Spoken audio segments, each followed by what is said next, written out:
Bismillahirrahmanirrahim. Assalamualaikum warahmatullahi wabarakatuh. Alhamdulillahirabbil alamin wa bihi nasta'inu ala umuri dunya waddin wa ala alihi wa sahbihi ajmain. Amma ba'd. Sobat-sobat, selamat berjumpa kembali bersama Penderitaan Hidup Channel yang pada kesempatan video kali ini saya akan berbagi cerita yang mudah-mudahan ini menjadi inspirasi untuk sobat-sobat semuanya. Ini sambil santai aja ya. Kita cerita sambil santai aja. Suatu ketika ini saya punya cicilan. Cicilannya itu sekitar 6 juta. Saya memang waktu itu bingung untuk bayarnya. Soalnya biasanya lancar, cuma kebetulan untuk bulan itu saya dalam kondisi belum ada uang untuk bayarnya. Saya juga bingung harus bagaimana ini menghadapi pembayaran cicilan ini. Kita minjem ke sana kemari juga nggak dapet, kita dari hasil usaha juga nggak nyampe. Saya lihat di dompet cuma ada 150.000. Nah itu yang jujur aja ya bingung ya, dengan uang 150.000 ini nggak nyampe ke sana, nggak nyampe ke sini gitu kan.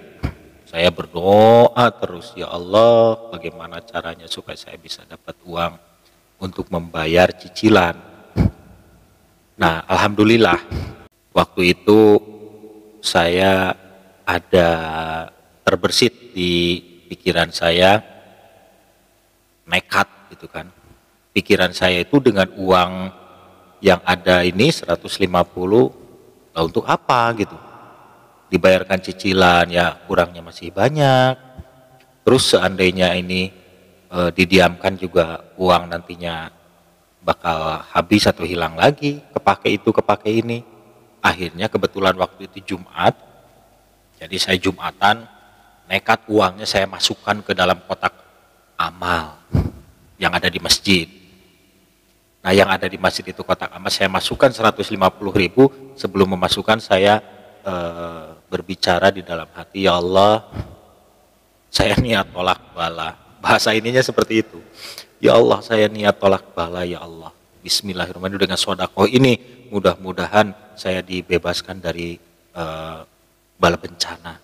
Termasuk masalah cicilan ini.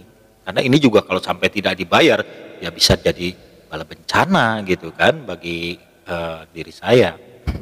Makanya saya waktu itu langsung masukkan ke kotak masjid, ke kotak amal masjid dengan mengucapkan itu Bismillahirrahmanirrahim, ikhlas gitu kan.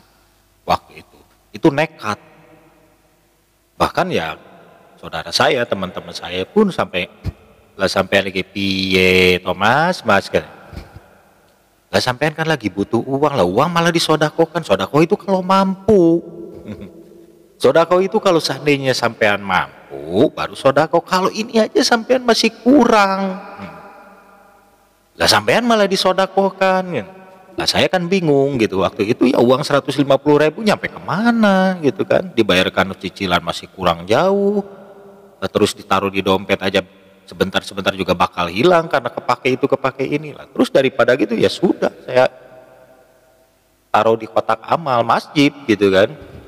Walaupun orang-orang ya mungkin itu dianggapnya satu hal yang sia-sia gitu kan.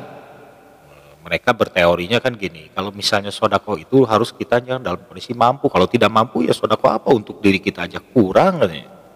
Nah saya abaikan omongan-omongan orang, udah biarkan aja lah. Dan itu hari itu saya harus bayar cicilan sampai jam 2 setelah sholat Jumat itu saya bingung gitu kan, dari mana tuh bayar, bingung. Itu kan bencana bagi saya kan gitu waktu itu. Ndilalah bahasa Jawa itu ya, bahasa ndilalah gitu kan. Kalau Bandung ya kawenehan istilahnya kan gitu. Kalau bahasa Sundanya kawenehan, Jawanya ndilalah. Lagi nonton TV terbersit di pikiran, loh kenapa kita nggak minjem ke si Anu gitu kan, namanya ya gak usah disebut lah kan gitu. Apa kita nggak minjem ke si Anu gitu. Nah terbersit gitu, terus saya WA, Mas, sampean ada uang dingin nggak? Kenapa? Saya butuh untuk bayar cicilan, Mas. Ya, cicilannya 6 juta. Gimana ini? Ada nggak? Kalau nggak ada, tak pinjam dulu. Terus nanti dari hasil dagang saya bayar. Ya nunggulah mungkin sekitar 5 apa 6 hari saya kembalikan. Oh, ada Mas. Kalau cuma sebentar ya bisa dipakai. Dari situ saya langsung walaupun uangnya belum kepegang, gitu kan, belum nyata di depan mata, belum kepegang, tapi dengan ada kata-kata itu juga saya sudah sangat, waduh, alhamdulillah ini kan gitu. Kira-kira lebihin berapa Mas? Gitu kan, saya bilang kan seperti lebihin, terserah lah sampean, wis gimana sampean bagusnya piro, gitu istilahnya, mau ngasih berapa terserah lah katanya gitu. Cuma ini sebetulnya uangnya mau dipakai cuma ya kalau cuma 5-6 hari ada, langsung transfer aja Mas ya, saya supaya enggak ini, supaya cepet, saya soal butuhnya sekarang. Langsung ditransfer. Nah sobat-sobat, ini hal yang apa ya, bahasa ininya bagi saya ini suatu keajaiban.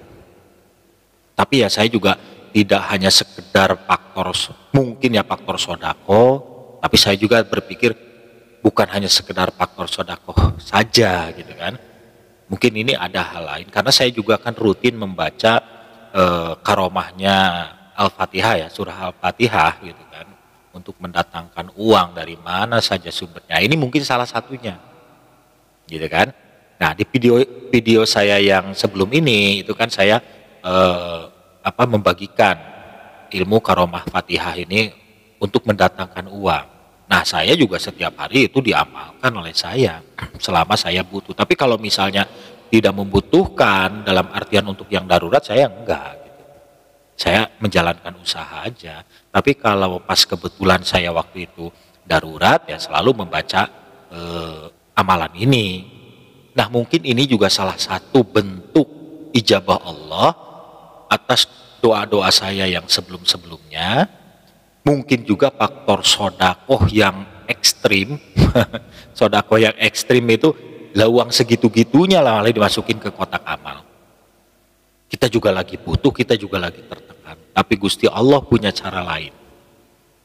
Kita mungkin berpikir ya eman-eman atau aduh disayangkan uang, bukan uang sedikit loh, 150 bagi ukuran kita yang kecil begini gitu kan.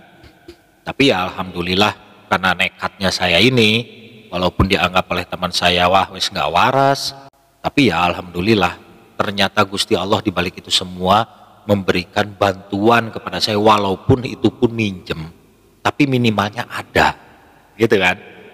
Dimudahkan oleh Allah. Mungkin ini faktor sodako, mungkin juga faktor doa saja yang tiap hari, tiap saat diamalkan oleh saya, yaitu karomah surah Al-Fatihah.